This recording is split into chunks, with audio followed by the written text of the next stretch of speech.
Today, we got a real special guest. This guy did over $5 million last year flipping houses out of Atlanta. And I've had the privilege to know him since the beginning of his house flipping career and just watch him grow to one of the biggest buyers in America with the goal of becoming the biggest in Atlanta. I've got Clint Cooper. What's up, man? What's up? Thanks for having me. There we go. You got it wrong. Clint the closer. Yeah, dude. We gave him that nickname way early on. Now he's gone away from it. He's too he's too corporate now. I've gone corporate. I don't want to be as closer. He was back to a hustler back. The term closer just kind of has a negative connotation to it now. I don't. Oh, okay. My bad. Yeah, look at him. Look at him. What he looks like. I thought you got your hair in the party. Yeah, he's got kids now. He's got, he's on TRT. Yeah, dude. He's all cleaned up. He's got a logo. But how are you, Clint? I'm good. More blessed than I deserve. Gotta. What are you, Dave Ramsey? I mean, I am. I've got a great family. I got my third kid on the way. I have a solid business right now, and I'm happy with where we're at. I think we've got a lot of room to grow, and I play a lot of golf. I don't have a lot of complaints with my life right now. Yeah, we just played yesterday at Southern Highlands. Had a great time. M19 guy. I'm like, man, it's so funny. He texts me. What was this, like a month or two ago? He's like, hey, bro, I just want to let you know, I just love what you're doing with M19. I was like, well, frickin' join. What are you doing? he's like, yeah, I got a kid on the way. I'm like, bro. And he's like, honestly, dude, I just kind of want to hang out with you more. And I was like, and then I sent him a Brokeback Mountain meme. I was like, me too. True story. Yeah. I was like, me too. Golf is it's very special to me right now, and you can get to my heart quickly with some good. Yeah, golf. I'm like, we could play golf, we could shower after. Like, there's a lot we could do, dude. That's funny. But anyways, dude, so let's jump into your story because it's super inspiring. And we were on the course yesterday, and you're telling me about last year. You guys did over 5 million. This year, you should do more than that. But the real goal is to be the biggest in Atlanta. And I just haven't really seen anybody with that kind of desire. Most people who are flipping houses are like, yeah, if I can make $1 million, if I could, even just make a couple 100,000, right? Like, I mean, that's good for most people. So when I get somebody who's extremely high level, it's really cool. So what's led to this point for those who don't know you? I think just, my competitive drive of wanting to be the best, and I know what's possible. I'm in a lot of rooms and other masterminds where you hear about people doing, $20 million in a year and buying 500 houses a year or 1,000 houses a year. And I think that just seeing that as a possibility and knowing I'm not there, it's just like, it boosts my competitive spirit to get there. And I also think there's a huge need for companies like myself that, in my opinion, we do the things the right way. We have contracts that are set up that's not just one-sided contracts. Like, I feel like, we used to operate in an area where it wasn't necessarily great for the customer. And we've really been focused on like putting the sellers in a good position, where when they sell us their home, they're not going to have to do showings. Like, it's going to be this super simple process, right? I don't think that we're a solution for 90% of people. I think 90% of people should just go out and list their house with a realtor. But the 10% in our market that need help and need a quick, easy closing, I think we're a great solution for them. And so right now, you guys are taking a ton of your own deals down, right? Yep. And flipping them yourself. Correct. Yeah, we're actually a home buyer.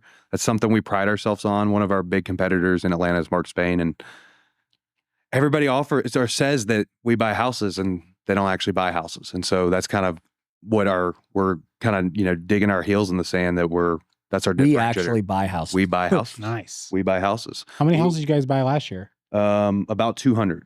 Dang. And so, all these people advertise that. And like our biggest competitor, Mark Spain in Atlanta, and I hate, I don't want to talk about him here. We can. Because it's a sensitive subject. I mean, you've already mentioned it twice. Yeah. But, we know he's on your mind. You don't like this guy. I didn't know him, but that's Mark, this guy, you suck, bro. He's 5'5" too. I like to mention. But does he play golf? He does play golf, but I don't think he's good. Okay. I don't think I'd still take him. Take him in 19. But it's just like he's known as Atlanta's #1 home buyer, and he doesn't even buy houses. We buy houses from him. He sends all his leads to us, and we buy. Not anymore. So Yeah, not anymore. Actually, I mean, if you're the highest buyer, I mean, I'd still sell. I've been wanting to put our billboards like next to his because his is like guaranteed cash offer. I want to put like a billboard next to him. We buy houses from them. Cut out the middle. You want to know what's so funny is like, we need a good old fashioned rivalry. I like it. Like the Davila has this little rivalry with this guy, Michael Zuber. Yeah, he's always on the pod. I don't know. No. The guy sucks. Davila's brought a lot of rivalries to the show. Yeah. So I just stay out of everything. I'm just like, I don't want no drama. I got enough drama in my life. And Davila's like, bring it. Yeah. I want the drama. People call out Ryan. Yeah. I call out other people. Yeah. The only person I call out is Mark Spain. That's 3 times. We have a running count. It bothers me so much that he's beating me. But also at the same time, he's been doing this for 35 years. Yeah. So I got to give myself a little bit of grace. A little bit of grace because, I'm only 5 years in the game. Yeah. So you did 200 purchases last year. Yeah. Damn. Mm-hmm. How many flips? How many rentals? No rentals, pretty much all flips. We do wholesale some of our houses.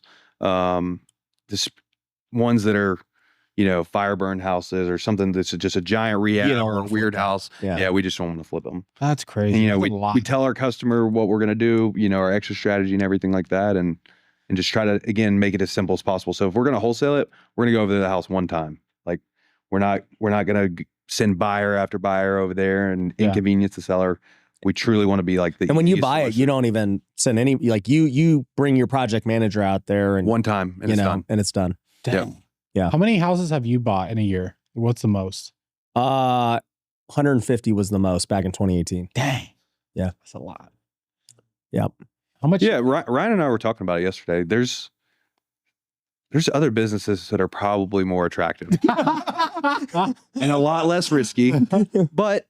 At the same time, I've been committed to this for 5 years now, and I want to see it through and become the best in our market. That's inspiring. I could pivot and go into another business and, make more. It may, have less stressful risk, but I'm not that stressed out. Like I've got a great team that, a great COO and business partner, Tyler, who runs the show. And I've got, an executive team that, we've got a bunch of solid people who work for us. How much capital do you need to raise to buy 200 properties? Usually I have anywhere from like 7 to 10 million out at any time. That's a lot. Wait, that's it? Yeah. But you're talking, is that with hard money too, or just private money? That's all private money. To buy the whole deal? Yeah. Really? Houses. Our average purchase price is like 200K. Okay, that makes sense. Yeah. Because I would have 20 million on my what I had out. So you buy them all cash, private money. Correct. No hard money. I've never used hard money since I've been in the business. Well, other than the first four months I was in the business, it's been all private money. That's crazy. And it's really been just 2 people. What? Yeah. What's their return? What do you pay them? 10%. Yeah. Annual? 10%, no points. Yeah. Deferred interest. Yep.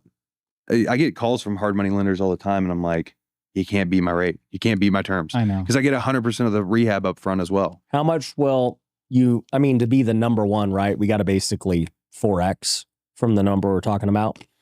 Yeah. How much does Mark do? Probably 5X. So it's tough to say because he doesn't actually buy homes. We don't know the truth. We don't know the truth. Technically, he just collects an agent commission, but it's, tough to say. Tough to say. But I can just tell you from a marketing standpoint, I think he's spending about $1 million a month in Atlanta, and we're spending about 150K. So, so you're gonna have to 5X minimum.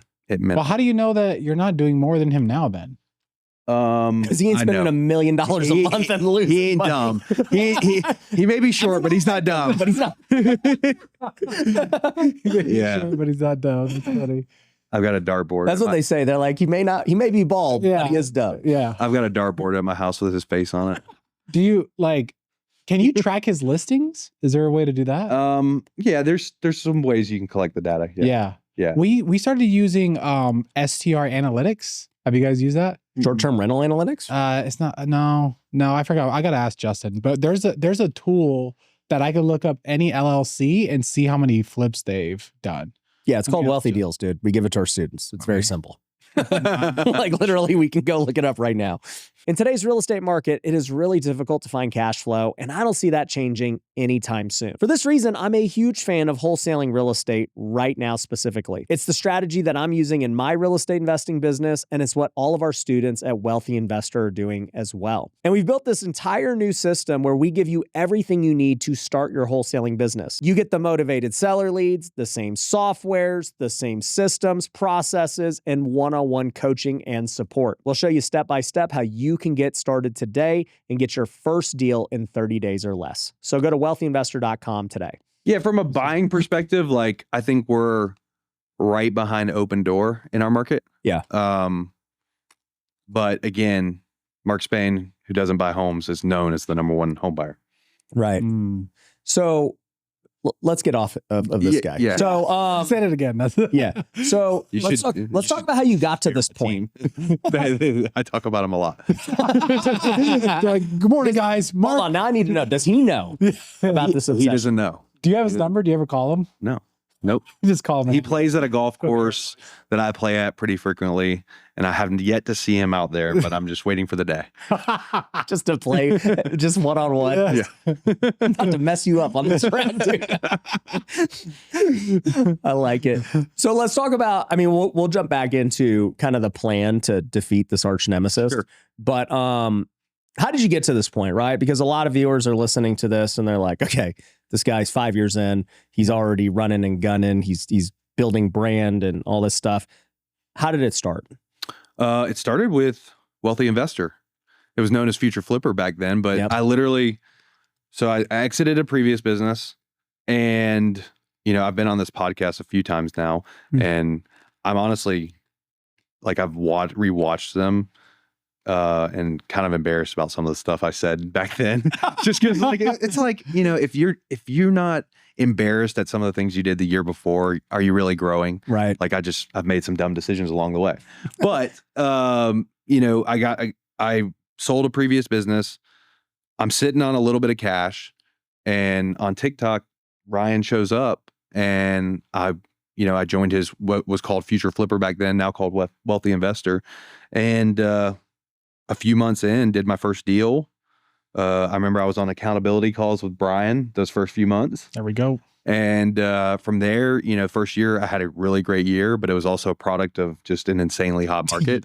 Joined at the perfect time. Yeah. Yeah. Oh man, if I made some of those decisions today, I'd probably be bankrupt. But I got lucky. I got lucky with the time, and I learned some expensive lessons along the way. But it was always the goal to just be the best at whatever I do. And for me, being the best means being Atlanta's number one home buyer. And so I learned what it took from, just being a solopreneur to building a team, got a lot of expensive lessons along that way as well. And now we're about 20 employees deep. And like I said, we should hopefully do 6 million this year. So what are some of the dumb things you think you said or did along the way, just so people can know, like, because you basically did a lot of dumb things to have a lot of success. Correct. And I tell people this all the time. I'm like, dude, I'm open about failures, dumb things I did. Because if I take no risk and I try no new things, then I'm never going to grow. Never going to grow. Yeah. A lot of, it's really, to me, it's not a loss if you get a lesson out of it. And so some of the hiring really fast was a mistake. I got really bloated in expense. Yeah. And especially when that market shifted, it was a tough period for sure. I had to let go of like 20 people within a span of 2 months. Damn. That was a tough period. Dang. That was like summer of 2022 when the interest rates changed.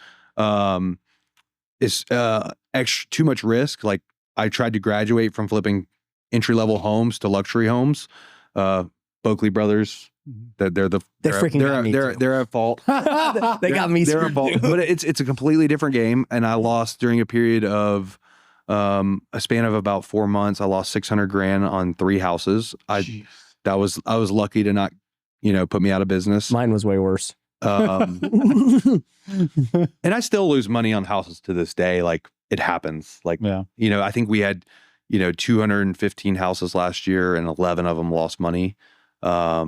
This year, my goal is to, like, keep it down to like 5 or less. It's going to happen though. Like when you start ripping out, the drywall and getting down to the studs, you find stuff that you wouldn't expect. And so I think the biggest ones were just taking on too much risk when I wasn't ready for the risk, and then just hiring. Hiring is such a skill that you get better and better at over the years. And so, like, I would say this to any new business owner, the level your team is now, like when you're getting in started, is not the level of team you need. And so, like, our team has consistently gotten better, and we've added more quality people over time. And that's why our revenue and how many houses we bought has grown over the years. So I would say it's just people, and then just taking stupid risks. Didn't you have like a partner or something like that for a period of time? Yeah.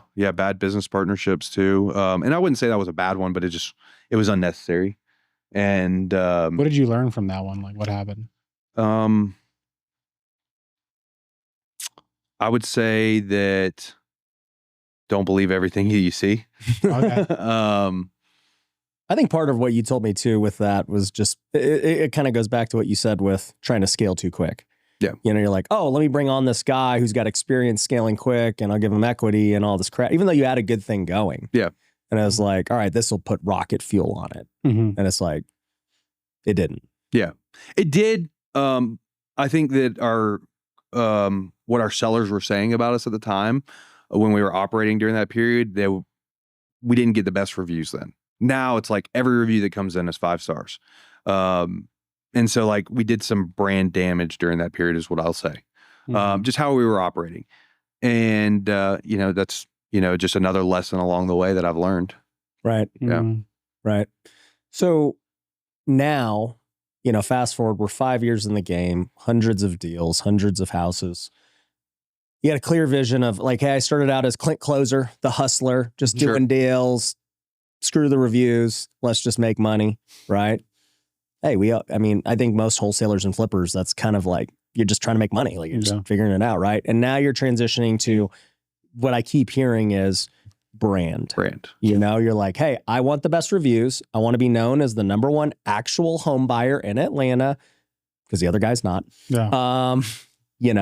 And, we want a 5X, we want a 6X. And, we were talking about it on the golf course yesterday, how you feel like right now, you're in this in-between stage where, you have the staff and the team for it, but until you actually achieve it, you're going to be operating in this middle ground. Yeah, and the middle ground is tough. Yes, I've been there. You've got to fight and claw for every deal, because the reason we're not where we want to be is just I told you this, it's just our conversions. Like, we've got to get our conversions slightly better so we can, increase our marketing spend and grow the brand. But you're right. The big focus has been on the brand. I think that we can be a household name. I think that eventually, companies will, and it's not really a thing yet, but I think eventually private equity will look to acquire a company like ours, as the brand grows. I don't think that, just a wholesale company or, a flipper on its own, I don't think that's ever going to be a company that private equity would acquire. But us with brand, I think that eventually, because I know some guys have gotten offers on their businesses that have big brands in some of the big markets. And I'm not saying that's going to be our play, but just having that option there would be nice. Yeah. What do you think, Brian? I'm interested, like, marketing. How much you said you're spending, like, $115 a month? This month, I think our budget is $160. $160? Yep. Like, and what does that look like? Like, yeah, so it's a combination of TV. That's probably the biggest, TV and direct mail. What percentage? I would say 35 for those two. And then the other ones are like PPC, meta ads, some niche data. That's really it. Like, we don't do any outbound marketing whatsoever, cold calling or texting. I think outbound's so terrible. It is. And you get sued for it. We've been sued quite a few times for just cold calling somebody. Yep. And they literally had, it was like, I think it's $500 for every call and text. And, they just they're like serial litigators, the people who went after us, and not crazy big lawsuits or anything like that, but it was just, all right, we need to stop this. Are you in all the marketing or no? Am I in all the marketing? Yeah. I'm on the TV commercial, all the mailers, Got it. everything across the board. Interesting. Yep. And do you think that the current channels are scalable? Like, why not just spend more? We can, we will. You just need more sales reps? No, Better conversions. Yeah. We're just not like, for us, we've got a list of like 4 conversions that are our most important conversions. Right now, our gap is at the top of the funnel. From marketing to lead management, that's where we're struggling. We're unqualifying too quick, and there's a ton of problems in our business, and there always will be. But for us right now, like our big thing that we're focused on is creating our conversion rate from net lead to appointment, attended appointment. That's like where we're struggling. So right now, a lead comes in for the audience, just so I can visualize it for them. Let's say a lead comes in, it costs you $200 to get the lead. Yep. And what do you call them? Your setters? We call them sales development reps. Okay. Yep. So your sales development, your SDRs come and get this lead. Yep. And your opinion is they're disqualifying them too fast. And Correct. so if maybe they didn't disqualify so many of them, you could get your appointment rate, your booked appointments, cut by 50% or whatever, right? Correct. Why are they disqualifying them too fast? Are they just like, the people say they want market value and they're like, okay, we're not sending a guy out there? I think it's like people that are calling that are curious from a marketing piece, and they just deem them not ready to sell yet. And, they maybe put them in long-term follow-up, or someone calls angry that they got a piece of mail from us. They're like, they might be a little bit angry. And if they tell us to remove them from the list, we're going to remove them from the list. But I think we're losing some conversions like right there, where the conversation with some sales skills, which we're heavily training on, can be turned around and eventually become an appointment and a house we buy.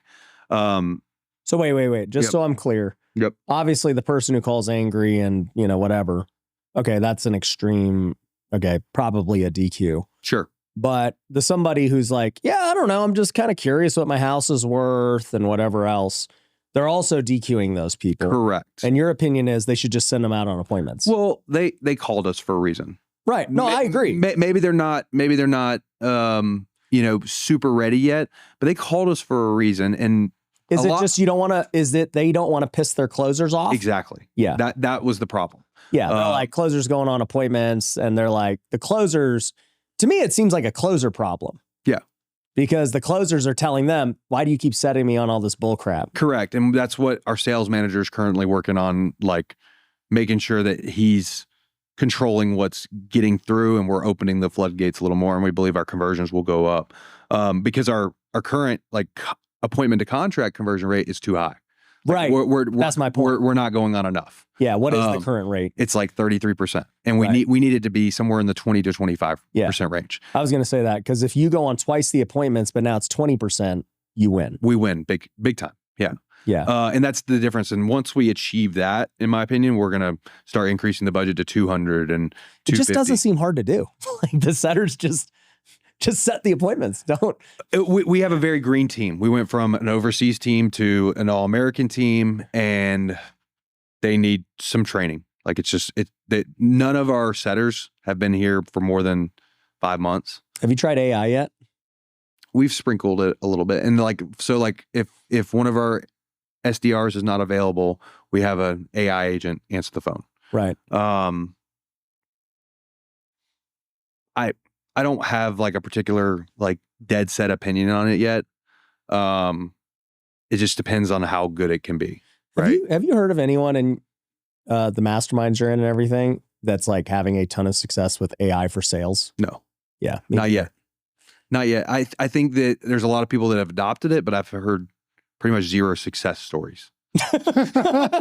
So yeah, I use AI. Yeah, it's cool. It's cool. AI is such a I feel like people are getting they're spending all day working. I see so many people on social media just spending all day working on this cool Claude bot and everything. And it's like, dude, get to work. It's so funny. Like, what are you producing revenue with this? Like, I know it's cool, but I saw this meme today of this Asian guy he's doing all these tweets that I've seen, and he's just like, Claude just killed Meta ads. And like this the hook, and it's like, Claude just replaced my entire team. Yeah.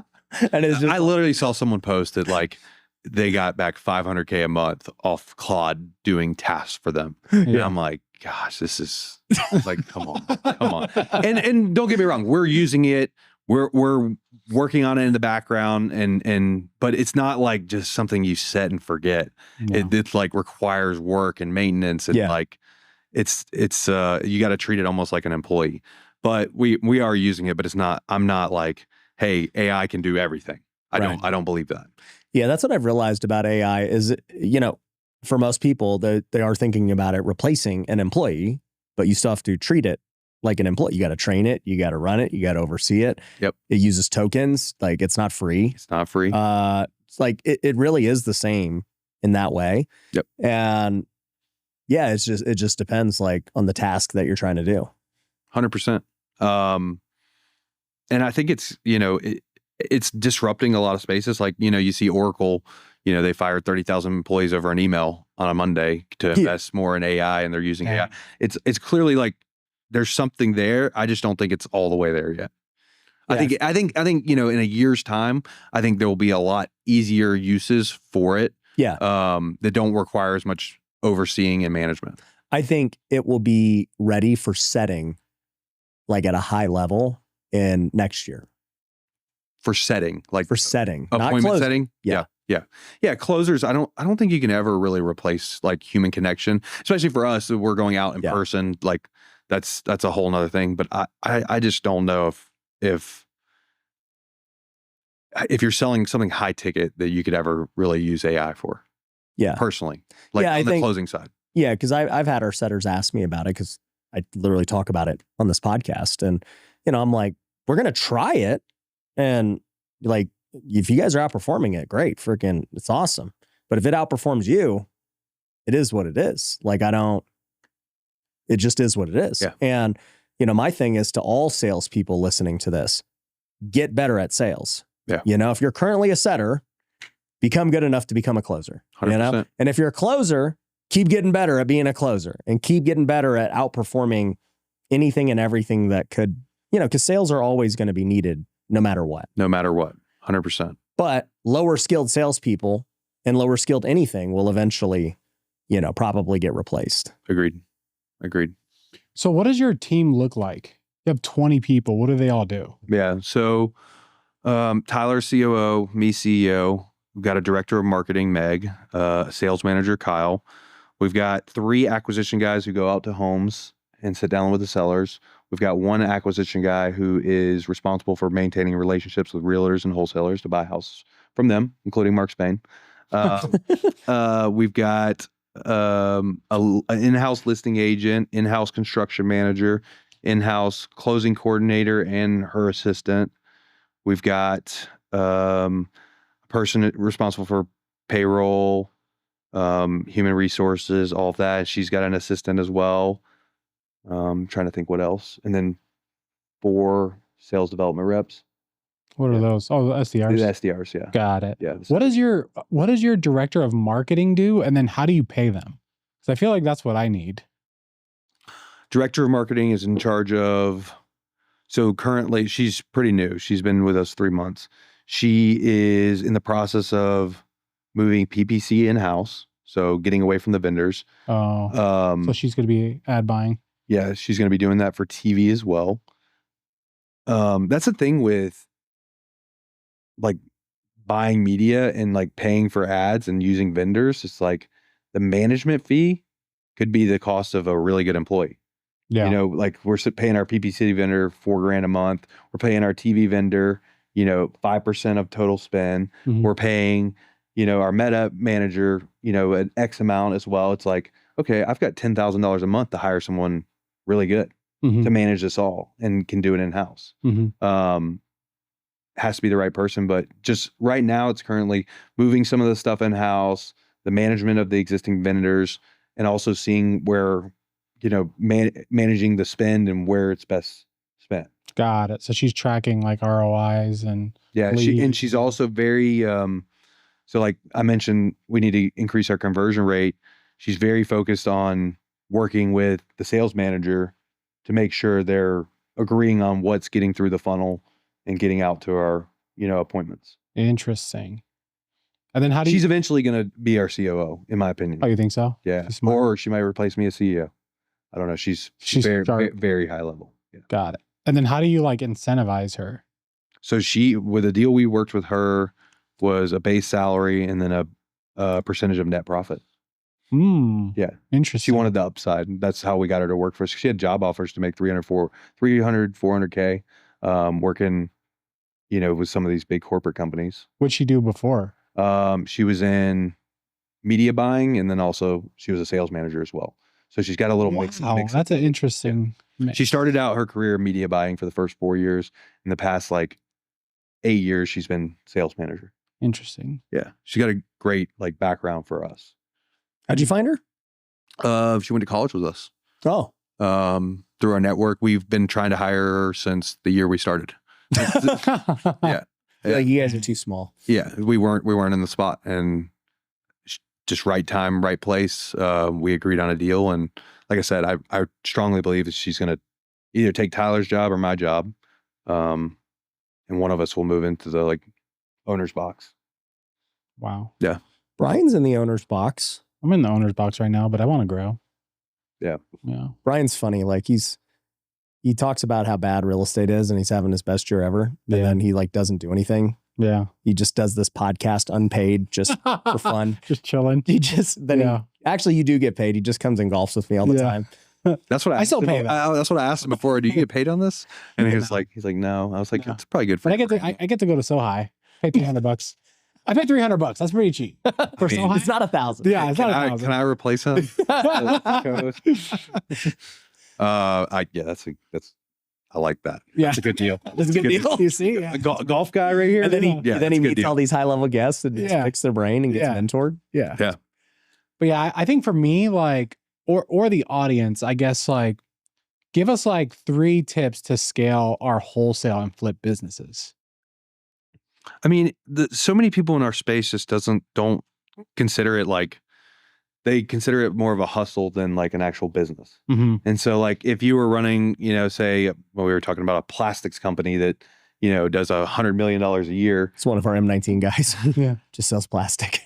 Damn. Yeah. Flipping is Ryan's just opening my mind yesterday. Golf around. It's well, I'm just telling them about, because every Friday I golf with these M19 guys, and we were golfing with another M19 guy. Yeah. Free business. 100 million plus. So I'm just Wow.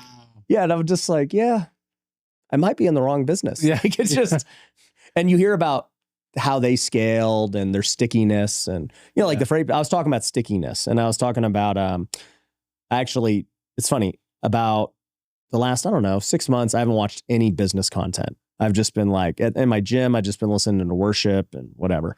And then I was like, you know what? I kind of want to watch a business video. And I couldn't even find it on my algorithm. There was just nothing. There's just kids videos and worship. So then I go to my people I'm subscribed to or whatever. And so I see a Hormozy video, and he lists the top 5 perfect thing. I watched that video. You watched it? Yeah. If you were to start a new business. Yeah. What are the top 5 things? Yeah. And I just started, I was like, oh, that's interesting. I wonder what he thinks now based on his experience. And all 5 things hit M19. Yeah. And I noticed that too. Yeah. And I was on trend, stickiness, all that stuff. Everything about it. And I was like, this is why I've narrowed in on it. I couldn't explain why I liked it so much, but you see that. And then I started judging it against other business opportunities and things I've heard about. And I'm like, okay, take the freight business, for example. We talked to Corey yesterday, and we were like, so how long's your average customer? He goes, 10 plus years. Damn. It's you get one customer who's going to pay you millions. Yep. For over a decade, and it's okay, is it on trend? Yeah. Shipping and selling stuff is not going anywhere. People are buying and consuming more crap, and you're like, okay, does it have a moat? Because that's what he talked about. And he said, yeah, it has a huge moat. The startup cost to start a freight company is insane, so there are no new competitors. There's people who've been doing it he said, for 100 years. Wow. Yeah. And then I was thinking, I forgot what the other 2 were, but recurring revenue. I mean, these people recur, they don't stop paying. Yeah. Yep. Yeah. Then you need margin. Yeah, he has great margin on it. Mm-hmm. Incredible margin. Yep. Yeah, he just like they just ship stuff, and it's just you pad the amount. Mm-hmm. And then I forgot what the fifth one was. It was like buy stuff. Oh, how hard is it to scale it? Yeah. Right. And his is hard to scale because he was telling me the other day, he's like, we just got like 100,000 square feet that we had to go buy or rent this massive warehouse to store stuff. That's not that hard though. 'Cause my father-in-law did the same thing. So I feel like a lot of those companies, they end up buying like 100,000 square foot buildings or building them. Yeah. But it's not. I think it's just the logistics around like planning for that, how to start getting the items there. Like, you got to get people and like versus something like software. I mean, to go scale software it's not that. Yeah. You don't got to go buy some massive warehouse locations, people. Yeah. But back to your question, I would say that most wholesalers and flippers get into this business and they're pretty much hustlers. Mm-hmm. And so for me, it was like, I want to build an actual business, and you need to approach that the same way you would any business. And so for me, I've gotten coaches over the years, Ryan, one of them, but I've had, 10 others in 5 years. And it's to learn how to be better at business. I use Gary Harper and Sharper, and I think Ryan uses him as well. Yep. He runs all of our quarterly meetings, and just trying to learn, like, don't treat it as a hustle. Treat it as like, how do I grow this into a business that doesn't involve me? Mm-hmm. I'm very careful about like taking on new tasks within my business because I'm like, this is going to be less valuable the more I like am part of the business. And eventually, say I do want to go to the owner's box, we'll get other people in the ads. We'll get other people in the TV commercial and on the mailers. It won't just be me. And so that's what I think about, like, when I think about business is I want to make sure this thing can run without me doing a thing. Mm-hmm. You know That's the ultimate business owner to me. You know what I thought about recently with that part of it, with a face? I think AI is going to change that, where they'll actually assign a value to being able to license your face. So a buyer will come in and be like, no, actually, like, we want you to keep making the ads, but you don't have to do it. We'll just use AI to create all the ads and generate it. Just give us a 5-year license on your face. Because like, I haven't thought about that before. That's a good point. I mean, I think about it for me because I'm on my face of everything. And it's like, if you think about the biggest influencers in the world right now, okay, for example, like Nike has paid LeBron all this money to be a face of Nike. Like, having faces for brands is always going to be needed. You will have to pay a face no matter what. Now, you can get some no-name person to start filming ads, or you can have a legit face that's always the face of the brand. A face that's continuous is always going to perform better. Jordan has propped Nike up for 30, 40 years, whatever the number is, right? And it's like, okay, probably nobody's going to beat your business with your face or my business with my face. And the risk is that if you die, you do, well, whatever, right? But if you have AI, it can matter. Be forever. Yep. Mickey Mouse been promoting Disney for 100 years. Sure. So like, true. I think there's value in building IP, even if it's a person going forward. I think with wholesale specifically, I don't think the face matters as much. Yeah, I don't think it matters. Yeah, because there's like a massive home buyer here. I don't want to give him a shout out, but everyone knows the brand. They don't know like the main guy. Does that make sense? He's on your list, the guy that you don't want to give a shout out? I don't care. Okay. His name's Better Assets. I don't know. Have you heard of him? I know the only guy I know here, and I think he does really well, is Casey Ryan. And Andrew the home buyer is also really big here. Yeah, I don't know. Mm-hmm. You know Andrew the home buyer. No, I mean, I know the name, but I'm like, I don't know how big he is. Or like Better Assets. You know Better Assets? Yeah. Better Assets is like a monster buyer, and their reputation is just like they buy everything. We should just but they don't do any marketing. Clint's trying to be front facing to the sellers. Yeah, correct. Better Assets is just a buyer on the back end. They want all these other guys to do all the work for them. Yeah. They don't want to have the market. And I've literally thought about that so many times, how much easier this business would be if I just cut our marketing spend and got really focused on building a sales team, focused on relationships with the realtors and wholesalers. But again, I'm not going to build brand that way. And that's not like, you'll build some brand, but I'm never going to get to that 20 million mark unless I'm like direct to seller. Consumers think of us when they're thinking about selling their house the easy way in Atlanta. I want that to be us. You can get to at least 5 million just direct to agent. Sure. Yeah. But that's just, Yeah. that's not what I want. I know, but I'm just saying that could be a part of the 20 million. No doubt. No doubt. But for me, it's like, that doesn't build the brand as much as going direct to seller and having the big marketing spend. You know what's interesting? I was just thinking about this. Like I basically was doing that and I just gave it all up. Yeah. In Vegas. Mm-hmm. Buying from wholesalers and realtors? Well, no, like being the biggest brand. In Yeah. Vegas. Because I had social media bigger than everyone else. Not even close. And then, you know, we had all the TV commercials and spending 6 figures a month. Like nobody was front facing as much as me in Vegas, especially my face. Yeah. And I could have kept doing it, obviously, and like followed that path. And then I just cut it cold turkey. Like I do many things. It just wouldn't make sense for you. Yeah. It just stopped being worth the return. Yeah. If I change my business model to, just acquiring deals from realtors and wholesalers versus doing the direct to seller marketing, my net profit margin would go up exponentially immediately. Mm-hmm. But I know I have a cap. You're capped. I'm capped. Yeah. How much of your deals this year are coming from others?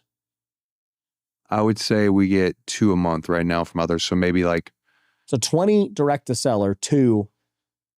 Yeah. Is it even worth freaking trying to go get others at that point? It is. We just have zero focus on it. It's like we, you know. But I mean, that's because you're going to focus on trying to get to 40 direct to seller deals a month. And it's like that takes all your focus and you're still going to neglect. Exactly. And so like my sales manager, when we moved him in the role, he was like gung ho. He's like, this is a huge opportunity for us to grow this agent business and wholesale business. And like, we can make, you know, our margins are going to be so much better on this. And I'm like, yes, but does it help us build our brand within Atlanta as Atlanta's number one home buyer? And it just doesn't. And so I'm like, the focus needs to be on getting our conversions like world-class across the board. And we grow the direct seller. Eventually we can put some, you know, focus into that. But right now our focus needs to be on growing the direct seller because that's going to be our quickest way to get above 10 million a year. Yeah. Yeah. I think, it all just comes down to your goals and your opportunities. Cause even like, if you really think about it, you know, you're golfing like 4 or 5 times a week. Damn. Yeah, I know. He's telling me that. And that's a lot. It shows. He was more fun to golf with than you. Oh, damn. Cause you know, I got to set my game up. I almost lost a lot of money yesterday. So he made the eagle. Yeah. Then I got an eagle on. We were good. Drove it 380 for those listening. He did. But you guys know I love the game of golf, and that is why I started M19. It is a golf mastermind for entrepreneurs who are doing over 7 figures in their business and who want to go on bucket list golf trips together. We already have hundreds of members all across the country, and we've been to some of the best courses in the world, places like Pebble Beach, Pinehurst, Bandon Dunes, and many others. The course is the best place to do deals, make great relationships, and have fun. So go to mastermind19.com today. No, I just lost my train of thought. I was just thinking about that. I was just thinking about that beautiful baby draw around the corner. It just was like so nice, and I thought I had a hole in one. We did. We were like, I was getting out the rangefinder. I was like, I don't see the ball. Yeah, we were like, I don't see it, dude. And it was like literally right behind the pin. Yeah, and it was 400 yards away. Yeah, you had like 8 foot coming back for eagle, drain the putt. Yeah, pretty sick. Yeah, I don't have that in my game. Not many people do. Yeah, with a mini driver. So what? But anyways, okay. So thinking back to lifestyle, right? Like you're already kind of living the lifestyle you want. Obviously, everyone could make more money and all these things. But, you know, you had told me, you go, hey, until I'm netting a certain amount of money and I'm in the owner's box, then like, you know, whatever.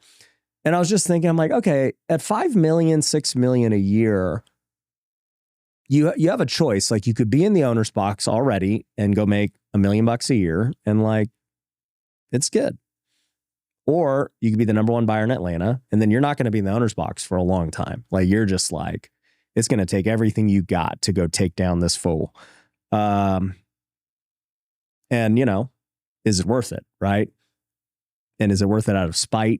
Yeah. Is it worth it out of, you know, what is the end goal of being? Clint's like, hell yeah. Hell yeah. I will sacrifice my 3rd child. It will be everything. We will get this guy. I mean, that's the last thing I do. That's the way I think. Like I just can't stand to be like losing. Yeah. And if that feeling is like, then it's like, yeah, no, it is worth it. Yeah. And there's nothing wrong with that. I'm just like, what is the goal? But I really don't think that, like you mentioned, that I've got to give everything I've got into this business to get there. I think if I attract the right people to work for us, I think they can help us get there quicker than I can. Yeah. I don't and agree. Sometimes time too. No, but I just have never seen anyone go from a $5 million to a $30 million business without somebody in the owner's box. It just doesn't happen. I've literally never seen it once. Without somebody in the owner's box sitting there, like not working. Well, I'm saying like, I've just never seen a business grow from 5 to 30 million with the owner in the owner's box, not pressing. Sure. You know? Yeah, and you know, I don't want you to give up golf, but I'm just like, yeah, you're kind of already in this comfortable position. You're here in Las Vegas right now, just golfing and hanging out, and it's great. It's a great life, and I'm like, but you're also, you plateaued the last couple of years in a way, and it's like, okay, we're gonna go jump to 10 million to 20 million, and it's like, it's gonna take a lot. Yeah, no, you're right, and maybe it'll be a lesson I learn along the way that like I've got to work from 8 a.m. to 5 p.m. But I mean, I give the business attention every day. Yeah. Every day. It's just like in the afternoons, do I want to work till 5 p.m. every day? No, I don't. I don't. Let me give you an example. So I have literally nothing to do after this podcast. Okay. I'm serious. Golf again. Yeah, I know. Like yesterday, I did my meetings and then I golfed with Clint. And then today I'm going to do this podcast and like I don't have anything to do.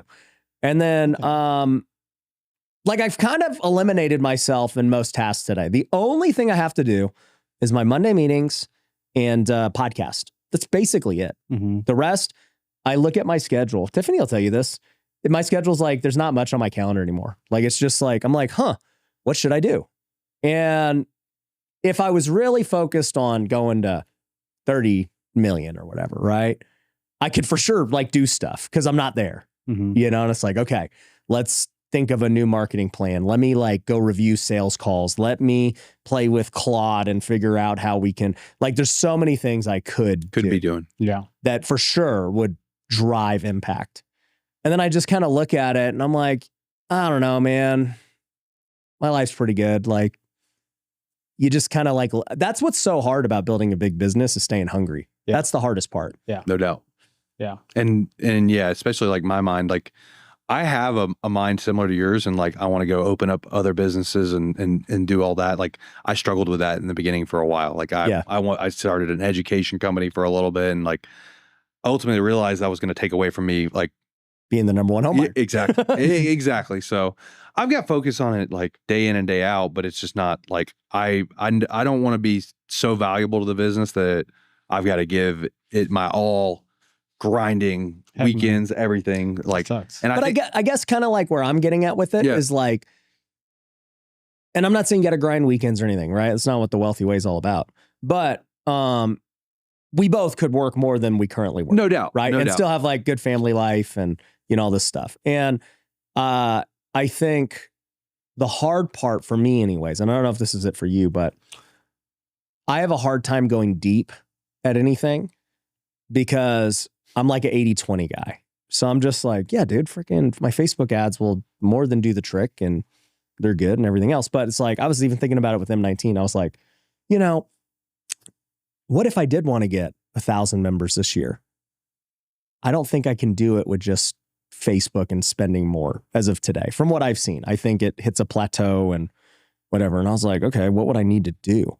I was like, maybe I would have to like go get boots on the ground at private clubs and like send reps out there to try and go get members and, throw different kinds of free events and stuff to get people aware. Like there's a lot of things I could do. Sure. Right. And I was like, maybe that gets us like an extra 100 members this year. And then I'm going to go start this other initiative that could maybe go get us another 100. But then I'm like, but then the Facebook's still going to go get the other 700. I'm like, why? Why even do that other crap? It's fair to say. I'm also in a position where I've got another owner in the business. Yeah. So not just me. Yep. And I've got an executive team that's like, they're tied to net profit of the company. And I have that too. So, we'll see. But I just know our effort. It could be more. Well, our effort though is also going to move the needle more than anyone else's. Sure. No doubt. And Why do you think you've plateaued over the last few years? I think we've changed a lot. Like we weren't flipping 2 years ago heavy, and now we are. And I think that took some adjustment. Mm-hmm. I think that we've had a bunch of turnover in the business since 2022. And really it's been about a year and a half of like, we've stabilized, we're getting better, but we're not making the jumps we want to make. Mm-hmm. And so like for me, our conversions got to get better to get a better ROAS. Mm-hmm. Once that happens, once we reach those conversions we want, we can put some fuel on the fire. Because we've got the team to support it. We've had to build a lot of infrastructure, like, hiring. Like one thing we've got to hire is like a full-time underwriter that underwrites all the deals. Like our sales manager is bogged down all the time just helping our acquisition guys underwrite the deals to make sure we're making good purchases. Yeah. And so like we've added a lot of support that's, costing our margin, but it's also like setting us up to be able to scale in the future. How many more people do you think, or how many more deals do you think you could do with your current team without having to like change anything? Well, let's just say the parent team or the executive team doesn't need to change, right? Yeah. You might need some more sales reps, but take that out of it. Yeah. I think we could probably do 100 more deals a year with our current team. With the current team. How many total deals are you going to do this year? And how many did you do last year? Total. We did like 218 last year, and this year we should be close to the same. Our profit margin on deal, like our average profit per deal has gone up pretty significantly this year. But you did 218. Because you're flipping. Correct. You did 218, so you only wholesaled 18 because you bought 200. No, so like when I said bought, like we 200 deals. Contract, like it was 200 deals total. Got it. So it was like, I think we had like 100 flips last year. 100 that were actually flips. Got it. Like we okay, so you're averaging about 218 a year. Yeah, past 3. Yeah. So you're gonna have to go to like what, 800? This is my point. This is why I'm like, bro, you're gonna have to go to work. Yeah, you can't golf 5 days a week to like 4x. Yeah. It's like it's hard.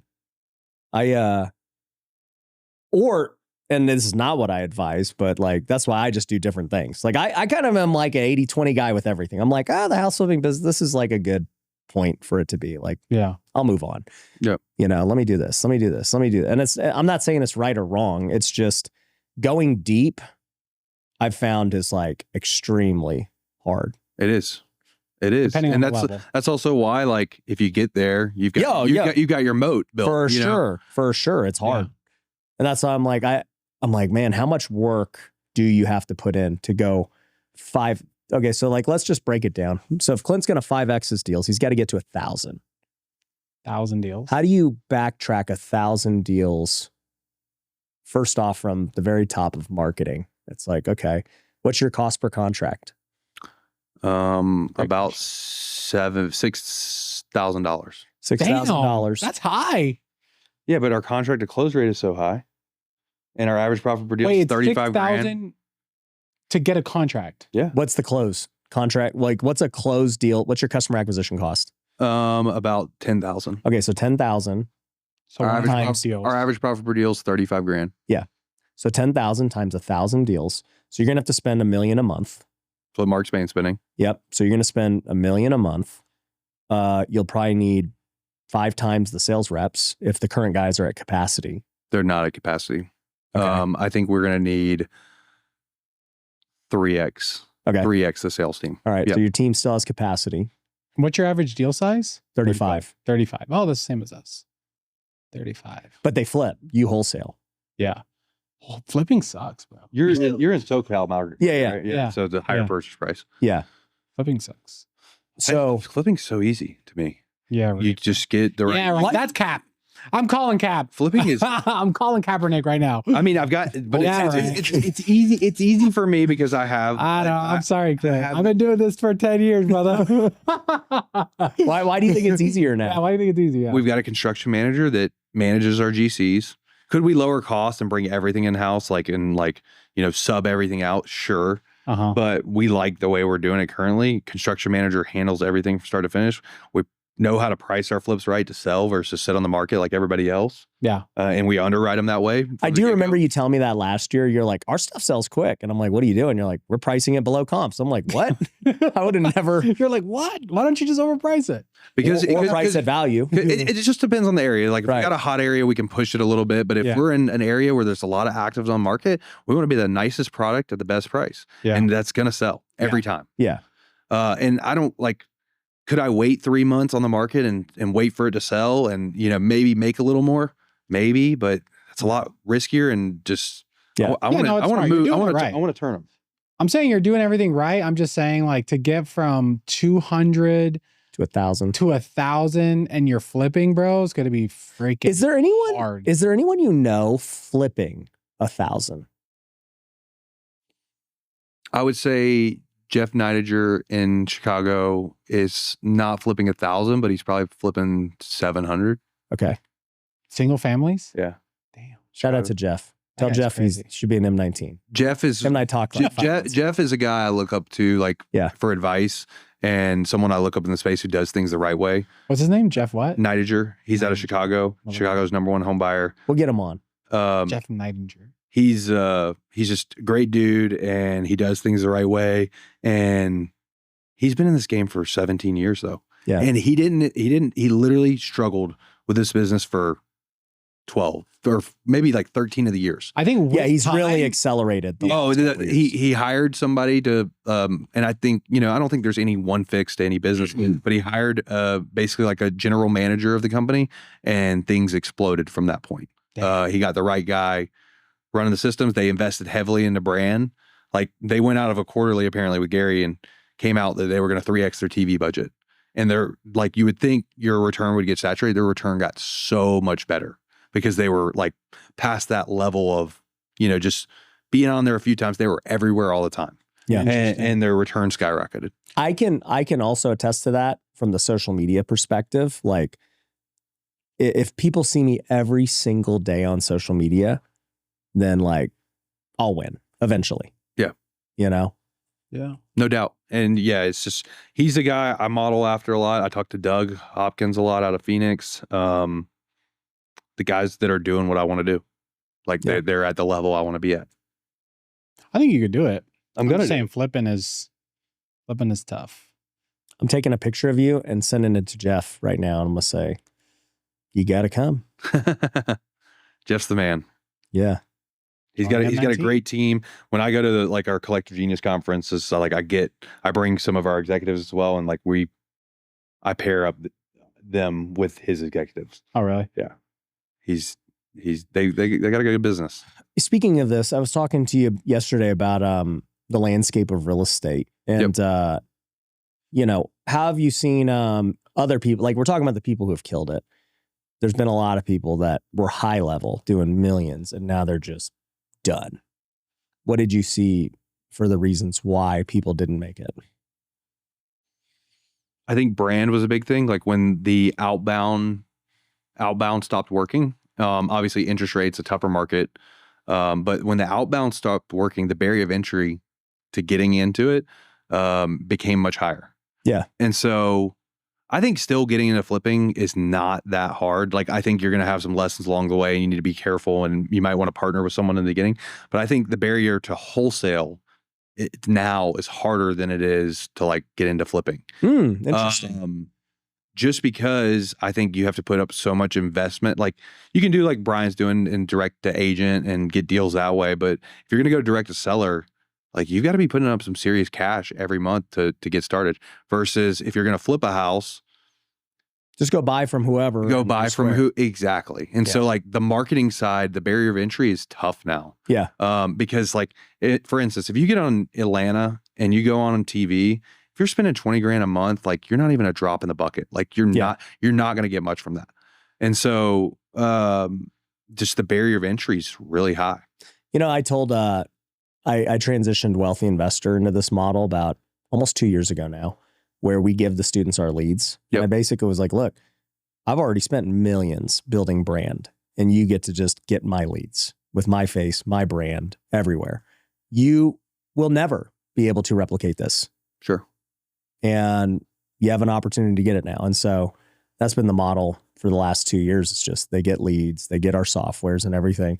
But yeah, because it's like I just soon realized after now doing this for 10 plus years and then training students for almost 10 years, it's like marketing was always the hardest thing for every single person. It's like, how do I find sellers? How do I get leads? And it's like, if I could take away that aspect of it and make it easy, then, it's still not easy, but you took away the hardest part of it. Now you just got to freaking talk to these people and learn how to sell, So I agree. You got to, it's getting the leads and then your conversions across the funnel. Yeah. It's a very simple business, but it's also really hard. Yeah. And that's what you're talking about too. It's like, it's easy to get started no matter what, because it's not like you have to go invent a product, invent a brand, invent anything. You just buy low, sell high. Yeah. And I was actually talking to Carlos Reyes, who's coming this week too, about this, where it's like, it's so interesting to me because in other businesses you're a part of, like brand new people can't compete with you, right? Like in the wholesale business or even the house flipping business, you'll get people who offer sellers crazy amounts of money and the seller's like, well, we'll take it. It's a higher price. And you're like, yeah, but we're like actually legit. And the sellers are still like, yeah, but let's just see, if this works out, right? Yep. Bro, in other businesses, that doesn't happen. If some schmuck was like, hey, I got this golf business and you want to come golf with it? It's like, bro, I don't even know who you are. If this trip's even going to, no, right? Like reputation and brand amplify it way more. Same thing like with the tax business. It's like some no-name guy is like, yeah, I'll do your taxes. You're like, I don't freaking know if you're going to do my taxes, right? Yeah. Let me go look at this tax company with a brand and presence and, all this stuff. And it's like wholesaling and everything else. Like obviously brand can help you, but if somebody offers the seller significantly more, your brand doesn't matter. Correct. Yeah. And that's something we face, every day. We're up against every single day. I know. And we've got a seller education program that we're like telling them, hey, this is like, we'll do a free contract review for you. If you can truly get more money and they're going to buy the house, go with them. Yeah. But 99% of the time, they ain't buying they're not buying it. They're locking you up at a price. They're going to try to find a buyer. They're going to renegotiate you at some point. And that's literally like part of our But that's not a problem in other businesses. That's why I'm bringing it up as like a double-edged sword, because if you're brand new and trying to get into real estate, you can jump in and compete with Clint, even though you should not be able to. Like it's stupid that you are able to, but it's true. You can compete. But like getting to the level that I'm at is no. But if you're going head to head on a deal, 100%. They can compete, no doubt. We're both talking to the same seller. A lot of sellers, just because you offer them 5,000 more, will go over Clint, even though they shouldn't. No doubt, right? No doubt. But in other businesses, that never happens. True, it's true. Just getting to the point where you can like build brand though is. Like that's the part that's hard for like getting started is not that hard, like you mentioned, and you can go compete on deal by deal, but like getting, you won't scale. Yeah, exactly. It's you won't tough. scale. You won't get talent, long-term wise, but that's not most people's agenda. Most people are like, bro, if I could just do a 20K deal a month, I'm cool. Yeah, that'd be great. That'd change people's lives. Yeah, no doubt. It's like, you can absolutely be a nobody. No doubt. And do that. You could be Brian. Look at Brian. That's what I was year one. Yeah. I think I did 33 deals, like a little over $1 million in profit first year. There we go. The strategy that I gave him. What did you tell him back then? Agent outreach. Yeah. Right? Yeah. You just bought them all from wholesalers and agents. Mm-hmm. $1 million first year. Got started into direct selling at the end of the year, but yeah, that was the pathway. It just, again, got lucky with timing. Very hot market. Yeah. Gosh, I wish I could go back for just a little bit. It might come back one day. Yeah. So I don't think it will. I think it's going to be a long time, and there's going to be something that a president does that's stupid again. So are you buying rentals? No. Yeah, none? we talked about this too. None? Zero? I don't like rentals at all. I'd rather have my money invested in the stock market. Oh, okay. Do you see that reel with Graham went viral about I know. Yeah. What do you say? Same thing. I need to make a review. Like you can say, the best part about rentals to me is the tax benefits. Yeah. Like, and appreciation, which in my opinion, over the next 10 years, I don't think we're going to see much appreciation on houses. I don't. Unaffordable. It's like so unaffordable to buy a house right now. I don't see a big appreciation cycle happening in the next 10 years. I don't either. And so with that, like the reason you buy rentals is for the tax benefits, the appreciation of the cash flow. Cash flow is not a real thing with rentals. Like your roof goes bad, you know, your profit for the whole year is gone. No, for multiple years. Exactly. And so I don't think rentals are a cash flow play at all. I think that if you can get the tax benefits, great, and you can get the appreciation, it's great. But again, I only see one of those being a thing for the next 10 years. Yeah, if the appreciation doesn't happen, then it's really like if this was 2018, 2017, I'd say buy the crap out of rentals because you're going to get the tax benefits and you're going to get the appreciation. But right now, with the cycle we've been through and real estate prices going up so rapidly, I just don't see appreciation happen in the next 10 years. So I'm going to put my money to work in a different, you know, that's going to get a better return, in my opinion. I think we are going to get appreciation. For the last 20 years, they've always been saying, when we've hit the peak, we're not. No, when we say lack of appreciation, it's not like it's not going to go up. He's just saying, because over the last 10 years, prices doubled. Yeah. Or more. We're not going to see that. And they're not going to double. And I think they're going to double. But I'll say this too. Like I don't think my house is going to be worth $8 million. I don't think your house, but I think the 200K houses that he's buying are going to be worth 400. I don't. See, I don't at all. Like specifically, so like in certain parts of Atlanta, real estate prices have came down significantly. Like I'm talking like a 300K house is now a 230K house, 220K house in bad parts. Now there's some areas of Atlanta, like the nice parts, that have appreciated and they will continue to appreciate because they're such desirable areas. Yes. But the areas that are not that desirable without the good schools, they're just, I don't see them taking big. It's always going to depend on area, but I do think we're going to see appreciation in the next 10 years. I mean, if we looked at the national, what has the national average been historically? It's like 3% a year, right? Yep. So, and granted, I don't know how the compound math works, but like, over a 10-year period, what is that, like 50% maybe? It's not 3 times 10.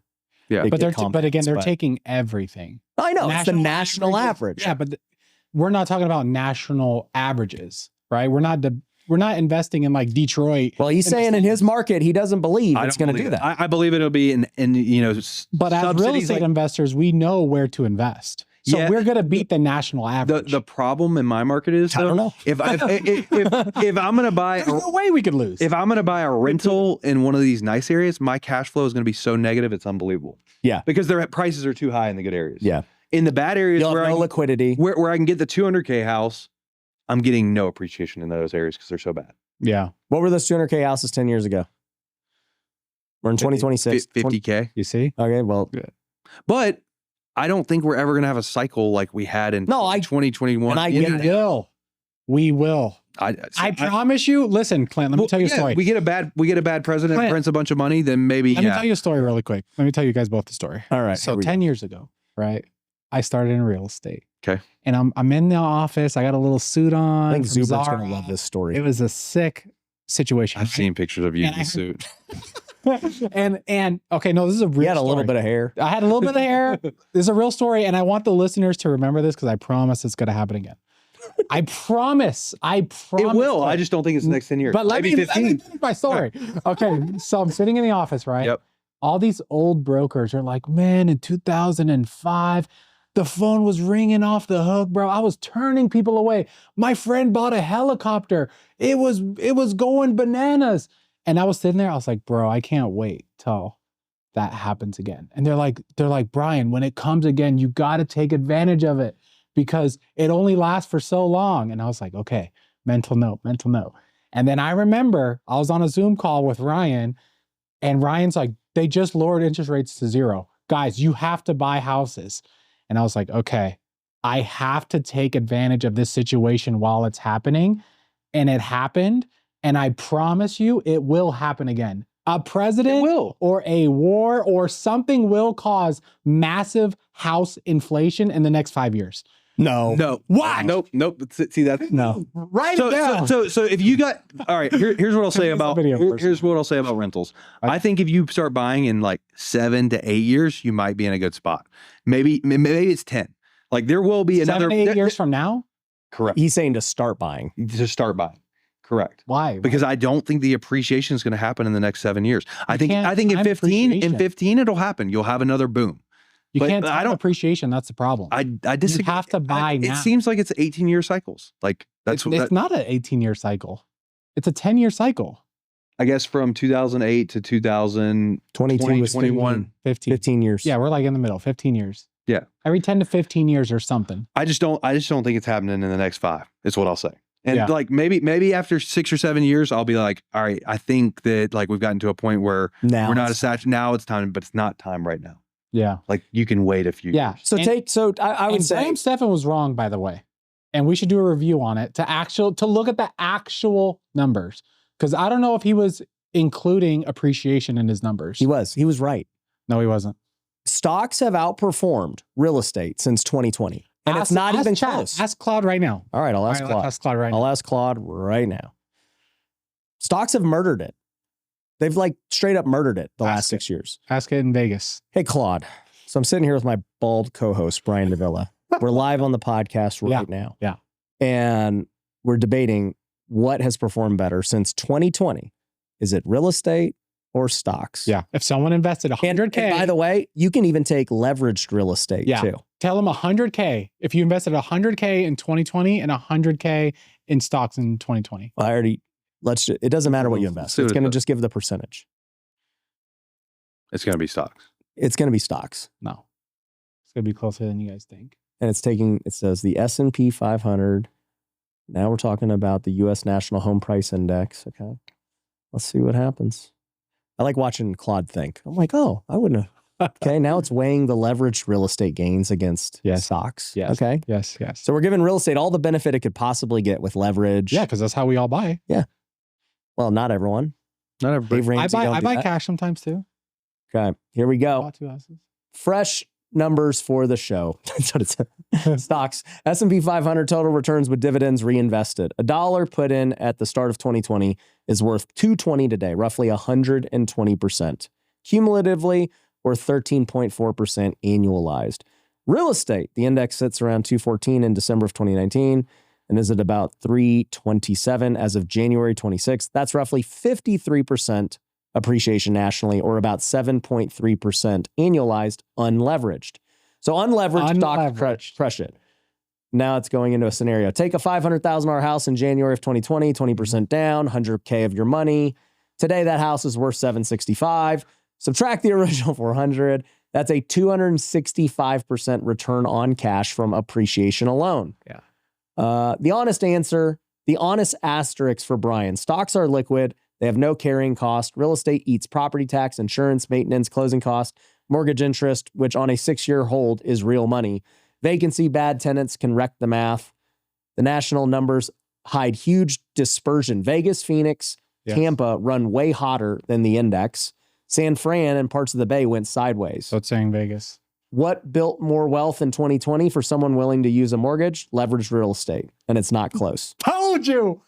Graham Stephan, I told you, bro. Okay. I told you. And guess what? What? We're buying houses below market value. What about That's not including us buying a 500K house for Yeah, 300K. but for stocks, I people gotta would stop yelling. I'm sorry. stocks would say the same thing. They'd say, "Hey, I don't just do the S&P. I buy He said undervalued stocks." buy. What about- Oh, no. But I'm just saying, if you're going to use the debate of I have more skill at buying Yes. undervalued houses, you would take a stock trader who has more skill at buying Stock undervalued. traders trade. They don't buy and hold. No, but they're You can't find undervalued stocks. You're now you- betting. No, you're that- betting on Tesla. that You're is- betting on S&P 500. Yeah. You're betting on buying a house. It's the same thing. But you're betting on numbers that you could see. You could see, hey, 5 houses sold for 500K. I No, could buy but this you're house not betting on that for 5 years from now. You don't know what the When house is going to be worth 5 years from now. You as a flipper It know could what be it's worth worth at today. least what the resale value is right No, now. your whole argument is If- 5 if to 10 you- years from now. in You have no clue what it's going to be in worth. South Atlanta, if you bought a house in 2022 for $300,000, your house is worth $230,000 now. Okay, that's the worst scenario. So Where's the best scenario in Atlanta? not an increase by more than like 5%. Like In 5 years, you're telling me no house in Atlanta has gone up? I'm saying from 2022 since the interest rates rose. Okay. Since interest rates were where So you're telling me I can't find a place in Atlanta that has gone up more than 5% in the last 4 years.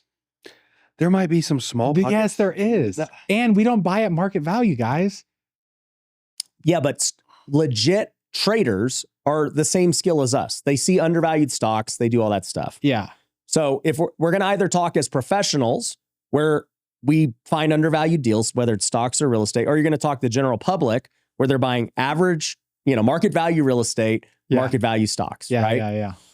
But let's ask Claude this. Graham Stephan was wrong. So Put Claude, this in the hook, Jonathan. what would you say is the better investment for the next 5 to 10 years? Which one is going to perform better? If you have $100,000. If you have 100,000, you can put it in stocks or you can leverage it into some real estate play. Yeah. Let's see. It's not real estate. I bet you it's real estate.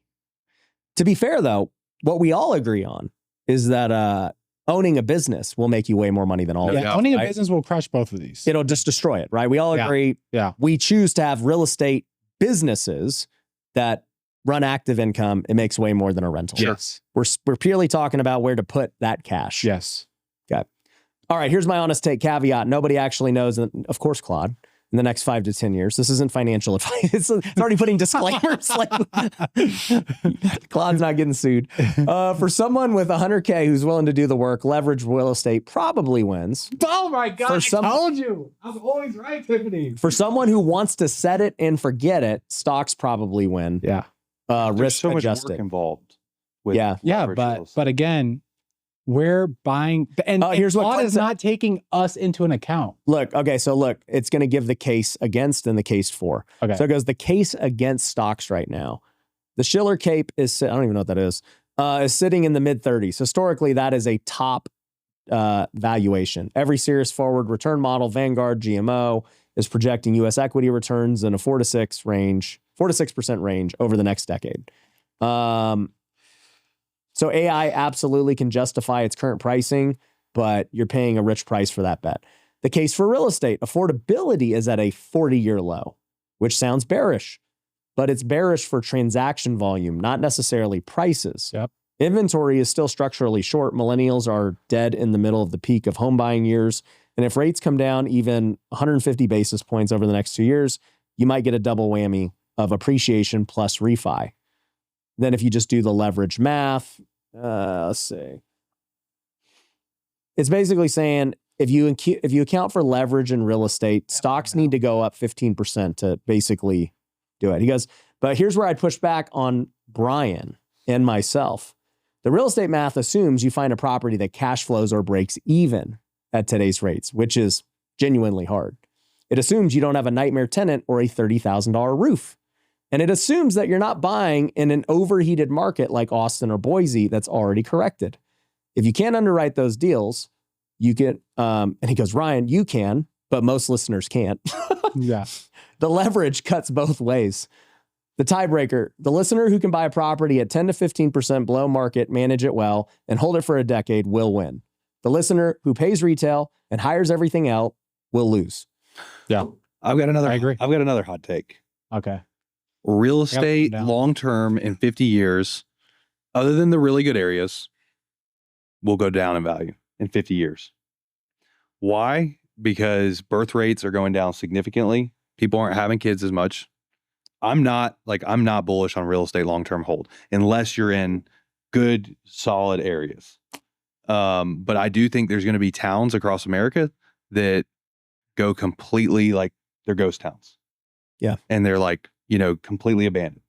My reason is that technology is going to make building houses extremely cheap. I've said this before, but I think, here in Vegas, you can go buy literally acres for nothing, just 30 minutes from here to state line, and at some point tech will get so good, they can 3D print a house in less than a month. Just boom, you got this sick house for 50 G's. Yeah. And it's like, all right, to your point, the people on the golf course are still, there's only that many golf course houses. So rich people are still going to want those assets. 1,000%. But normal everyday people, bro, I'm buying the $50,000 house in the freaking 30 minutes away. That's probably actually a better house too. Yeah. But I just think the U.S. population is going to decline over the next 50 years just because young people aren't having as many kids. Like I'm doing my part, you're doing your part, but there's a lot of people out there just not having kids at all. Yeah. Elon Musk talks about it all the time about the birth rate, how it's like alarming how low it is nowadays compared to what it used to be. I think part of it's affordability. Yeah. Like they're just like, bro, I cannot afford to have a kid. Yeah. You know, my wife has to work. I have to work. We can barely make it with just us. How the heck are we going to afford a kid? Yeah. I think phones too. Because people are just, they have everything they need right here. Yeah. They don't feel like they need to go out and meet someone and create a family and all this crap. They could do everything. They could order food. And there's just so many people. I mean, it's because it's unaffordable. There's so many people that just don't really care to buy a home. They're just cool with renting nowadays too. Yeah. Especially the younger. Do you think that owning your primary is good? I could argue it both ways. I really could. How much? I how used much to- is your house right now? My house How much is it worth right now? is for sale for $2.25 million. Okay. How much would the mortgage be for the person that buys it versus how much it would rent for? The numbers are terrible for mine. That would be terrible.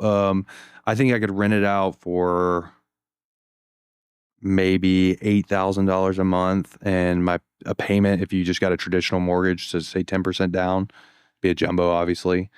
It's like 14 grand. Yeah, At least. very negative. That's tough. Yeah. That's the same thing where and I'm not 100% sure I could rent it out for $8 grand a month. I think I could. I think I could, but it, and then you take property management, Yeah. you'll lose 10 grand a month. Yeah. So You bought a better house? I bought a house that's better for my family. I don't think it's a better house. It's a sore subject because I live on the lake now. Yeah, I've got my boats in the backyard. When you bought that house, I thought But you we're loved it. out of school district. We've got a bunch of old people in our neighborhood, and my wife is tired of driving the kids to school. 25 minutes a day there and back. Yeah. And then also we have no kids in our neighborhood for the kids to play with, and Yeah. like I love playing with my kids every day, but it's good for them to have friends and stuff that they can play with in the neighborhood, I think. And we just don't have that. You just do what I do. You just start a school. Yeah, start school. But we moved into the school district, it's Beaufort City. And they got a lot of national news recently for their $62 million high school football stadium they just built. Did you know that Mindy is getting into co-op freaking acquisitions? No. Yeah, I She's didn't buying either. deals. She's freaking in private equity now. Oh, wow. We have like 2 teachers right now, Yeah. like 16 kids. And apparently we're going to hire a third. And then she was going to use your old office Mhm. as for the third classroom. And then like, I see her and Noelle in these emails talking about trying to knock a wall down. I'm like, why do they need that room is big enough? They're like, no, they're trying to knock the other wall down to have a fourth. I'm like, how many teachers do we have now? Like, what happened? She's like, oh, well, this other co-op's shutting down. So, we're going to just absorb them. And, Oh, wow. and I'm just like, so you just acquire, and I'm like, where's the, oh, we took the teacher too. Dang. Like you took the kids and the teacher. Okay. Like you're just in private equity mode, just consolidating co-ops. Doing Yeah, she's roll-ups. doing roll-ups. Gotta buy a school. Yeah. Hey, I hope you're enjoying this episode, but how would you like to be the one that I'm interviewing on this show? I'm looking for entrepreneurs who've got a great message to share, who have an inspiring story, and who can add value to the audience. So submit by going to wealthyway.com. Does that make you like you don't make a bunch of money on that, right? Like No, we lose money. we lose money. Okay. That's what I thought. I remember hearing you say that. Well, I'm still trying to get this Somali daycare thing going on. I don't know how to do it. Yeah. Yeah, you need some You credit. need to start grift maxing. Yeah, dude, I need to figure out how they did it. Insane. But as of today, no, it loses a bunch of money. But these kids, they're freaking growing up in a sick place. Well, bro, anything else you want to share with the audience that you think could be super helpful? Hire mentors like these guys. There we go. If you want to achieve something, you going alone is going to be really hard. And I've gotten to the place where I am in business, and I'm not super happy with where I'm at. Like I'm never going to be happy. But I got here from hiring a bunch of good people like Brian and Ryan and other coaches as well to give me the roadmap of how to get there. That's all I'll say. Nice. I love it. Brian, are you happy with where you're at in business? Honestly, it's tough to complain because I don't work that much. So would I like to make more? yes, but it's kind of hard to complain when you're making like enough money to live and you don't really have to worry. Like, I was gonna ask you about the stress. Like, do you think how do you deal with all the stress of flipping 100 houses and then thinking about, hey, I'm gonna scale 100 to 800 or 700? I don't have a ton of stress from it because we buy them. I know our underwriting process is done well. Nice. Like if the market shifted and we have a collapse, like I'd be in some trouble. I'd be in some trouble. But like I still think even if 2022 happened, like we'd lose some money, but we'd get rid of the houses and probably break even, maybe lose a little bit. Like nothing that's going to cause game over. If you have something catastrophic happen like 2008, yes. Yeah. But I also think that I've got a partner in my lenders that would give me some grace and, help me through that time. Yeah, I remember I had a couple of people asking me about that when we would be doing 100 plus a year. They're like, are you ever stressed? Like having that many deals and debt and everything else? And at the time I was like, no, like I never thought about it. Like it just was like, yeah, I mean, I've never lost. Like I've lost on deal, but I've never like, they all just went negative and whatever else. And then, I lost eventually. And then I was like, but even like through that, I mean, I was stressed trying to figure out how to solve the problem. And, how are we going to, lay people off, start new things, get relief. Like, you have to solve those problems. But I don't know. Now that I've gotten on the other side of all of it and everything else, if I was to look at it today, I'd be like, yeah, I'm not going to do that again for me just because I have better opportunities and better business vehicles. But I'm also like, I can't say I was really stressed doing it. Yeah. Yeah. But you had other things that could fund it. Because if you just had to rely on real estate, it would have been 100 times worse. If I didn't have my construction manager, I'd be stressed for sure. Like if I was like having to do some of that work myself, I'd be stressed. Yeah. But I think where stress comes from is not knowing how you're going to get out of something. Yeah. So like to your point, like I knew how I could get out of it. Yeah. Like, oh, I got these other things going on. If I just focus on this, I can't control this. At this point, these are going to lose. That was my thought. I'm like, these are going to lose. This is the loss. And I already looked at it like a debt. I'm like, I'm going to have to fill this much of a gap. Yeah. Millions. And I'm not going to make it back by selling these deals. Like these are the loss. Yeah. I'm going to have to make it back in other ways, whether it's wholesale, whether it's other businesses, whatever. And that's kind of how I approached it, just solution based. But I think most people get stressed when they see their business is failing or they're running out of savings or they're in debt and they're like, I don't have a solution. This is going to continue to spiral and I don't know how to get out of it. Yeah. Agreed. Yeah. Yeah. That's the way I think too. It's like, I've always got like, if something were to go wrong, I've kind of got a preliminary backup plan in my head of like what I'm going to do to solve the issue when it occurs. Yeah. And that's how I avoid the stress, I think. Same way. Yeah. And then the other thing I looked at too was, what are this is what I did anyways. I go like, what are my most valuable assets? And then like, what are, the things I'm willing to lose first as I go downward towards that like last resort option. Yeah. I remember when I first got into house flipping, I maxed out my credit cards to flip my first one. I was like, the worst case is I just go back to flipping couches. That wasn't that bad. Like I'm square if that ends up happening. I just have a bunch of debt and I go bankrupt and I flip couches. That was my mindset. And like when I went through it in 2022, when I was staring at this massive loss and I'm like, man, okay, how am I going to get out of this?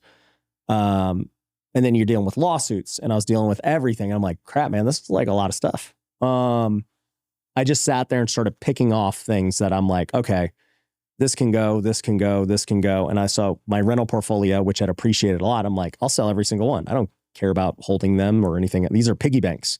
So I sold a bunch of rentals and I was like, I'll sell my personal house. I don't care. I'll freaking go rent a house. I'll sell. I'll move into a different, like I'm not emotionally attached. Sure. I'll sell this if I have to. I will start new businesses if I have to. I will get on payment plans if I have to. I will, but like at the end, if I looked at the things that I was like, man, dude, I really do not want to go down this hole, it would be like, the worst case would be like just laying off everybody, resetting just everything. Like that would be like the doomsday scenario. You just shut down, reset from zero, right? You sell your house, you lower your lifestyle for a little while. Like, yeah, that's everything resets. Got to give up your friggin' Southern Highlands membership. Yeah. Like that was like below that. Yeah. It was like that. I think about that stuff too, and I'm like, gosh, it'd be kind of fun to start over from scratch again too. And and that's like the worst case scenario. Like as long as I got my kids, I got my family, got my faith, like it'll be fine. Yeah. You know? So I was like running through all that in my head and I was like, okay, I could sell equity in like a business or something. I'm like, I don't really want to do that. You know, like, so I just kind of, I put in a box of the things I was like willing to just get rid of first and like my very last resorts of what I was willing to do. And then I'm like, okay, now that's what I currently have. And I was like, what don't I currently have that I could create or build or start or whatever? And, you know, it even got me thinking too. It's like, for me anyways, one of the biggest assets that I didn't realize until now that I've gone through it is like, okay, my brand on social media and everything else is like this massive asset. And you're talking about it for like, hey, we're really reinvesting into our brand in Atlanta and all this stuff. And I was like, man, you know, I could just create a skeleton crew for content, right? And do like, you've talked about it before. You're like, I don't know, dude, just like pay somebody a few $1,000 a month, edit some videos. And like, I could go and just do my own reels. Like, it's not like I couldn't do it. I've done it before. Yeah. Or I could keep this massive media engine going and, you know, whatever else. And I'm glad I chose to keep it going because now it's paying rewards. And it's like, man, in the next 30 years, I think I'm going to keep doing this because I think it's just going to keep leading to rewards and different opportunities and partnerships. And, you know, I want to start a new business. I can just start it like that compared to somebody else who can't because I've spent millions to get to this point. So I'm like, that's the last thing I should ever choose to cut. 100%. Yeah. But my rental portfolio, my freaking whatever, dude, that's not more valuable. Yeah. It's not even close. And I don't think people understand that when they look at their net worth sheet or something and they just see hard assets. And it's like, yeah, but what skills do you have? What about your family? What about, you know, all these things that are going to generate you value in the future, even though they don't have like a value assigned to them. Sure. Yeah. You know, all that coaching you paid for, it'd never be taken away from you, you know? And it's like, I have the skill set forever. I can go figure out how to do whatever. Yeah. So I agree. Cool. All right, Clint, where can people find you? They can find me at Clint Cooper. It's actually my Instagram tag is Clint Buys ATL. A little bit on YouTube and Facebook. Yeah. And if they got deals in Atlanta, you are the #1 real home buyer. In our eyes. We actually buy homes. No, he's actually buying homes. We actually buy homes. Nice. Verified deeds, records. They're #1. I got HUDs. You got HUDs, not commissions, not any of that. No.